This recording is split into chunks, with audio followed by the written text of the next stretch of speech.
All right, Jeff. If you're into politics and sports, like we are, we're kind of junkies. Then this book is for you. The new book is Power Players: Sports, Politics, and the American Presidency.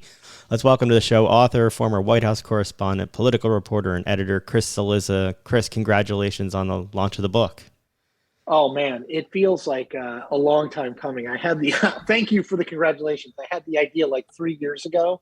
So the fact that it's finally out in the world is like actually somewhat surreal, but thank you.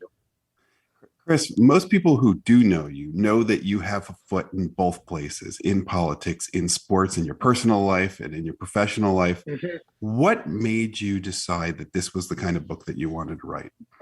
Well, in part that I've always sort of been I've always had two things I'm really interested in: politics and sports. And so I had been looking for a long time at how could I combine those two in a smart way. Like obviously you could just smash the two together and, try to write something. And I got to looking at presidents and sort of the sports that they played, the sports they loved, the sports they watched as they got older, and trying to figure out what could that say about who they are, both who they were as people and then sort of how they governed. I was somewhat skeptical going into the research. I think you always go in and say, like, here's an idea I have, but I don't know if it's going to be borne out. The good thing, and the reason that there is a book is is that it was borne out, that a lot of these guys, the lessons they learned from playing sports and in some cases from watching sports, uh, really do carry over and are sort of a telling window into how they approach the world. Your book covers everybody from Eisenhower to Biden. Everybody except for LBJ really had sports had played sort of an essential role Mhm. when they ran for office or how they viewed the world. Having worked in politics, very interested in public image. Talk to us about presidents use sports to help make them more relatable and Yeah. shape their public persona for people. Totally. So I think that the best way to think about sports vis-a-vis politics is sports is a common language that lots and lots and lots of people speak. If your job in politics is to reach people where they are, to convince people that you care about them, that you know them in some meaningful way, sports gives, in sports fandom, gives a really powerful vehicle to do that. What's interesting about it is some of the presidents who were the sportiest by nature didn't do a good job of using sports to reach out. And some of the presidents who were the least sporty by nature did do a good job. So I'll give you back to back examples. So Ronald Reagan, he was a lifeguard growing up. He played football, I mean, very briefly at Eureka College in California, like not big time college football at all. Not terribly athletic and not terribly interested in sports. Not a guy who's going to like watch a baseball game or even a football game on the weekends. But Reagan understood that being associated with winners in athletics and everywhere else was really important and a good thing for him. So he formalizes the process of bringing winning championship teams to the White House. So before that, yeah, I think a lot of people assume that's been going on forever. It really hasn't. It's been going on since sort of the early 80s. Prior to Reagan being in office, um, the Celtics came to the White House in 1963. They came on a tour. Kennedy, JFK realized they were there and kind of like made it a little special, but they weren't there to like be honored. They were there on a tour.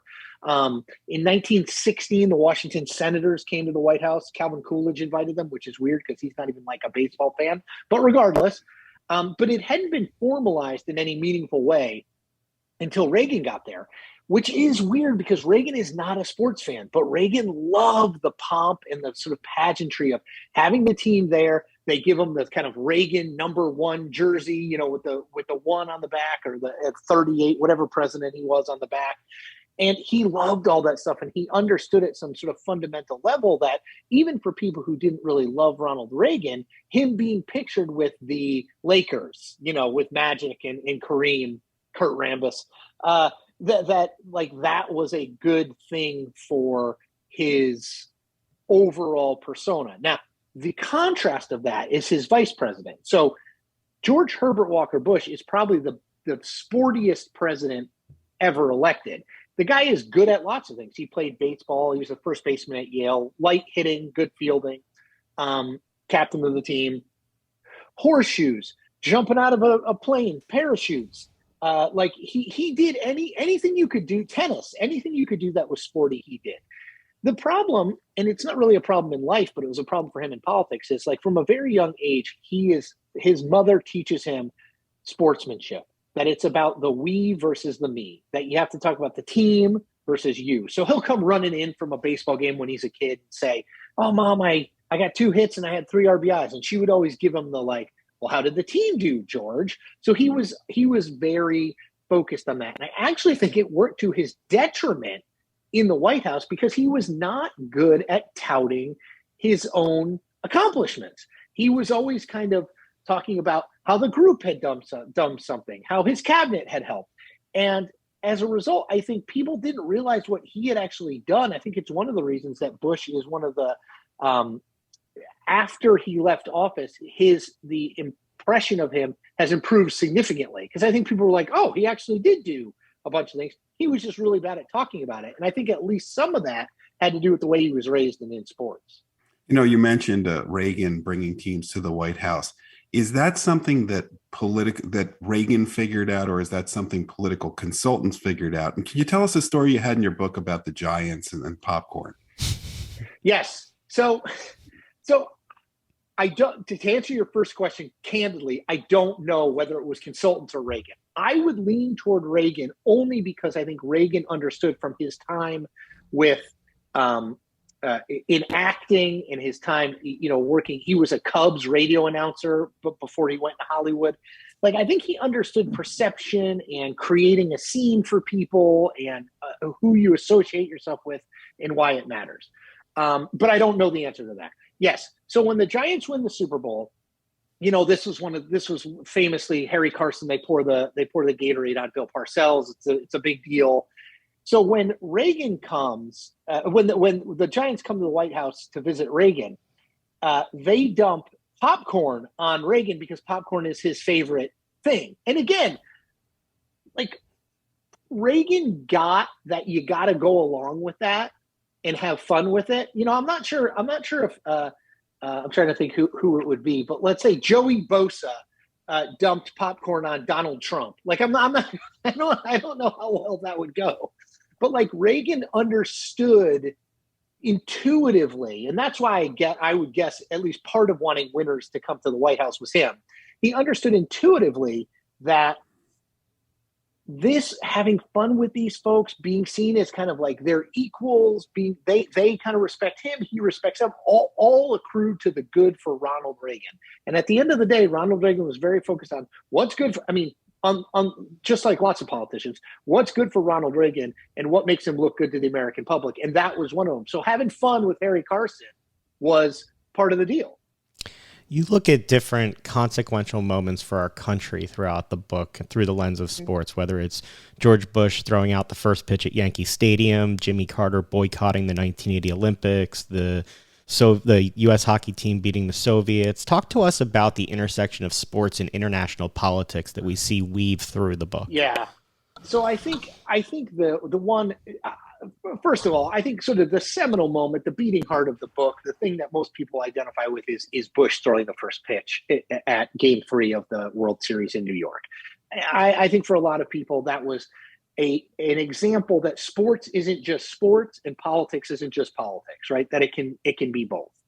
But I think the one I don't talk about as much and intrigues me is the decision to skip the 80 Olympics.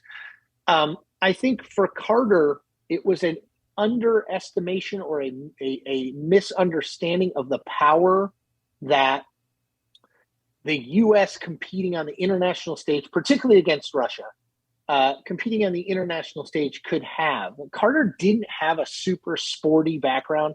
His father played tennis when he was growing up. He ran. He played a little bit of basketball, but he was not Dwight Eisenhower. He was not, nor was he Gerald Ford, right? I mean, he was not a great athlete. I think he misunderstood the power that sports had there. There were a number of people who tried, including athletes, who tried to emphasize to him how important the Olympics would be, and honestly, how important going there and kicking ass would be for for the United States that it would send a message. I think Carter got so far down the road of making the choice and then not willing to be convinced otherwise. That plus his sort of unfamiliarity with how powerful sports can be in international diplomacy. By the way, Reagan, who follows him in office, totally understands that. Reagan opens the 1984 Olympics. Reagan is intimately involved as much as a president can be in the Olympics because he grasps that, like, this is a national point of pride. This is a thing that is not just sports and not just politics, but is both of them at the same time. But I think in some ways it's telling that Carter didn't grasp that, because I feel like his presidency, you look back and it's a series of missed opportunities. And that clearly was one. He thought he was doing the right thing with the boycott. He thought he would get more support from the international community. He did not get enough support from the international community. And lots and lots and lots of American athletes are still bitter about the fact that they didn't get to compete in 1980. So I think it hurt him much more than it helped him. And looking at the different presidents and the different sports that they focused on, baseball seems to be the sport that is the least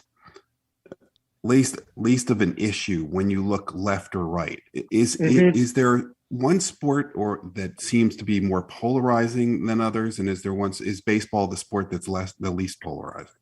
Well, the most common sport that they all played was golf. Now, we can debate whether golf is polarizing or not, but that was the sport that they played the most of. I think for me, it's less about polarizing and not versus like generational. So if you go back, Reagan, Nixon, Eisenhower, JFK, Ford played football in one way, shape, or form. And again, what's fascinating to me is, like, Nixon was widely described by his teammates as a tackling dummy, effectively. He was just there to get knocked over. Nixon's great gift there's a quote in the book, Nixon's great gift in football and in life was he got knocked down a lot and he got up a lot. But they all play, and even Reagan, who was an indifferent athlete at best, kind of a big guy, but an indifferent athlete, played football. Obviously, Ford played football at an extremely high level. JFK, who had terrible back problems and terrible health problems in general, played football at Harvard because that's what men did.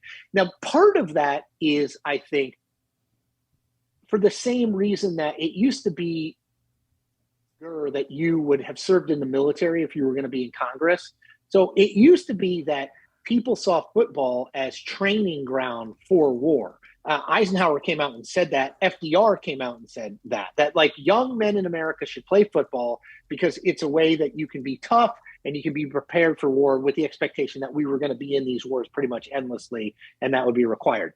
Once you get to past Reagan, the elder Bush played baseball. The Clinton didn't really do much of anything. He ran. He played a little bit of basketball, but was like a very indifferent athlete. George W. Bush really played baseball, but came into his own with endurance sports sort of during the White House, like long rides on his mountain bike, long runs, that sort of thing. Obama played basketball. And I think that one is at least intriguing from a cultural perspective, because I think Obama in the White House and playing basketball dovetails with the NBA. I mean, this still amazes me. So when I used to watch the NBA, which I did all the time, you would never see the guys arriving for the games. But now everyone shows like what Russell Westbrook is wearing when he walks in, what LeBron James is wearing, like the dovetailing of the NBA and pop culture and coolness. Obama sort of typified that. But I do think it's much more, Trump played a little bit of baseball. Squash, actually, random fun fact, he played squash his freshman year at Fordham, which not many people know. And Biden, back to the old school, though he's older than a lot of these other ones, played football. So to me, it's more about generational than it is about like what sports were polarizing or not polarizing, or are polarizing or not polarizing. The generational thing is real, though, in terms of when you look at who played what when. You mentioned basketball and Barack Obama. You had in the book, Basketball Helped Define Who Barack Obama Was as a Black Man in America. You also had some information about a pickup game on the president's 49th birthday. Now, I know some of the language shared at that game by one Kobe Bryant cannot be passed on here. Talk to us about Chris Chris Paul, Kobe Bryant, Joakim Noah, and the president. So I love this. I talked to a bunch of people who either were in the game or were watching the game. So yes, for Obama's 49th birthday, he invites a bunch of NBA guys, including LeBron, Chris Paul. Kobe is there but does not play. Joe Noah from the Bulls, Shane Battier. And there's a point in the game where Obama, who I talked to a bunch of people about this, trying to figure out, as a pickup basketball player myself, one of the things I was most interested in is like, how good is Obama actually at basketball? You know, it's so hard to tell when you're a president because people defer to you. Who guards the president? People exactly. People were deferring to him in this game, and halfway through, and I will not use the language Kobe used, but I'll use the sentiment Kobe used. Kobe calls Chris Paul over and says, you know, you're one of the meanest people in basketball, and you're just letting this guy score on you over and over again. You need to play some defense. And so from that point on, Obama is shut down. I mean, the truth of the matter is, like, Obama is a perfectly fine pickup basketball player. Obama can't play with NBA guys, and that's no knock on him. Like, I'm a perfectly fine pickup basketball player. In a game with LeBron and Chris Paul and the guys I just mentioned, you have no chance. But yeah, I love that story. And I think it speaks to, you know, it was hard. I talked to Reggie Love, his body man who played at Duke. I talked to David Axelrod, who is his consultant, who was there watching. It's hard to get a sense of Obama, the basketball player. Reggie Love gave me like a little bit of a scouting report that I put in the book, which is, you know, pretty good left-handed drive. You can let him shoot, struggles to go to his right, which of course is like, you know, draw your own political conclusions on struggles to go to his right. But yeah, you know, this week is Jackie Robinson Day in Major League Baseball. Jackie Robinson seems to have had a role in several presidents, from his friend, as you describe it, his friendship with Richard Nixon, to his the impact that he left on Jimmy Carter's family. Can you tell us a little bit about the impact of Jackie Robinson as it comes to not only sports but politics? Yeah, so I mean, because of the nature of the groundbreaking nature of his role as the first African American player in Major League Baseball, he has a presence that is more than just sports. And Jackie Robinson, is interested in politics too. One of the things that I think is most fascinating, I was thinking of this because of Jackie Robinson Day, and you mentioned it, but I just want to expand on it, is he and Nixon were close. Jackie Robinson was an admirer of Nixon. First of all, Jackie Robinson was a Republican, which even at the time, a black Republican was. It was more common then than it is now, but it was not super common. And many of his friends were skeptical of sort of why he was. But Jackie Robinson reached out to Nixon when Nixon was Eisenhower's VP, said he thought that Nixon had good thoughts on civil rights and what should be done. In the 1960 campaign, Robinson endorses Nixon. And the reason he does that, at least in part, is because he sees Kennedy sort of playing footsie with Southern governors over race and is resentful of that. Now, as things go on, in 1964, Republicans nominate obviously Nixon loses in 60. In 1964, Republicans nominate Barry Goldwater, who, to Robinson's mind, and I think he's right, largely writes off the black vote.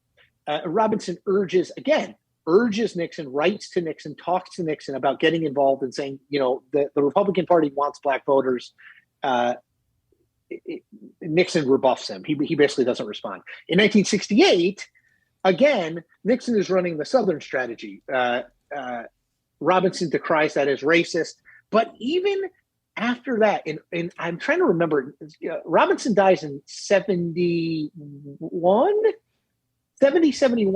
As he's dying, he writes Nixon a letter. Nixon is obviously in the White House at this point, saying, please reconsider, you know, we've been friends at points in the past. Please reconsider some of your stances on race, because I think you could have a real impact. And Nixon ignores the letter and Robinson dies later. But yeah, I mean, I think Jackie Robinson is a really good example of someone who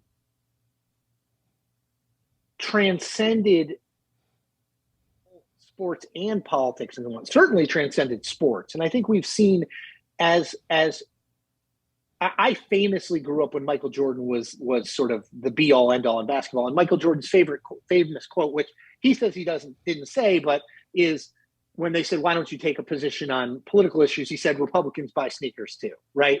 And contrast that with a LeBron James wearing an "I Can't Breathe" warm-up shirt, and LeBron James's sort of public advocacy on issues of officer-involved shootings and other issues. I mean, I just think the blurring of the lines between sports and politics are almost complete now. Jackie Robinson was very much on the cutting edge of that because of who he was in the culture, not just in sports. That leads well to the last one for me, grouping voters by sports. In the book, we see NASCAR dads, soccer moms, and you close with the Biden chapter on pickleball voters. Tell me about identifying voters based on sports and characteristics. So just to go back to Nixon just for a minute, so Nixon is actually a fan. I mean, he uses sports for political reasons too, but he's actually a fan. He goes to the 1969 game of the century college football game between Texas and Arkansas.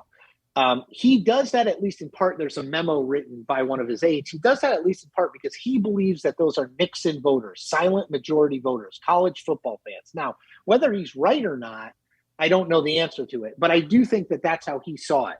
I do think that we're getting more compartmentalized in how we think about voters. Bush, as you mentioned, NASCAR dads, Bush ran very strongly on that notion that people who go to NASCAR, have many of whom were in the South, were longtime Democrats by default, but were potential Bush voters. Soccer moms, same thing.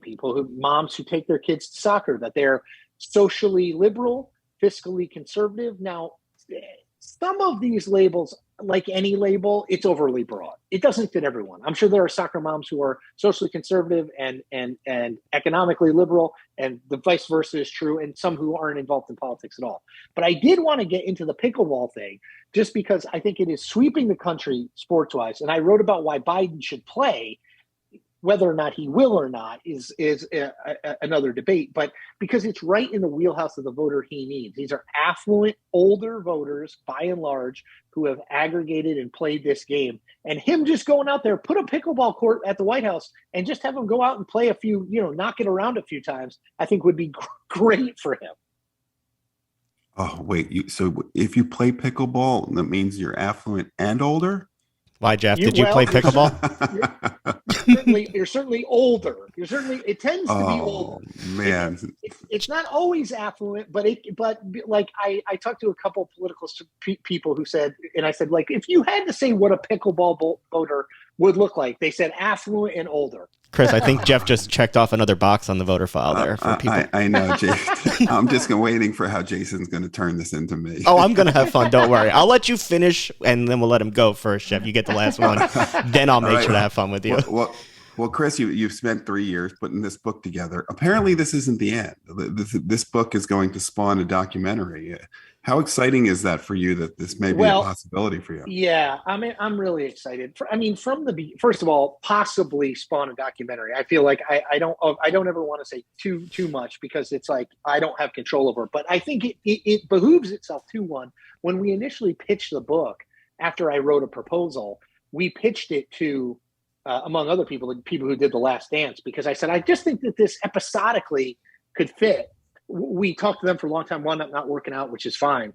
But I do think there's potential there for a documentary, just because I think we know that people are interested in documentaries about presidents and sports. So this is a documentary about sports and presidents. So I'm hoping that that's the pitch. But yeah, I think that would be really cool. I mean, look, to be honest, to see something that you work on just as like a Word file on your computer for so long actually become a physical copy of a book is a really neat experience. Like my kids, I've been writing, for years. It's my job. My kids are like much more impressed that I've written a book than anything else that I've written because they actually can hold it and see it and be like, it has my name on it. And, it's dedicated to them and they can see all that stuff. So it moves the needle in coolness with my kids much more than anything else I do. You're like, I do this all day, every day, right? Like Exactly. That's what I said. All I do is write. They don't put it in a hardback and publish it. Well, Chris, it is a great book, and everybody should go out and get it. Where other than the book, where else can we find you these days? So I am currently writing on Substack. So just Substack, Chris Cillizza, my name, Chris, and the last name is CILLIZZA.substack.com, or just type Chris Cillizza Substack. I'm writing daily. It's mostly free. It's just because I like writing and I enjoy it. You also can go to youtube.com/Chris Cillizza, again, my name. I'm making videos there. I'm on the Tony Kornheiser show once every couple of weeks, and hopefully be popping up a little bit more. Honestly, I've been laying a little bit low, but since the book has come out, I think I have to emerge a little more. But right now, that's where you can see me. Well, the new book is Power Players, Sports, Politics, and the American Presidency. Chris Cillizza, thank you for popping back up and giving us some time to talk about it all. Thank you, guys, and thanks for your kind words about the book.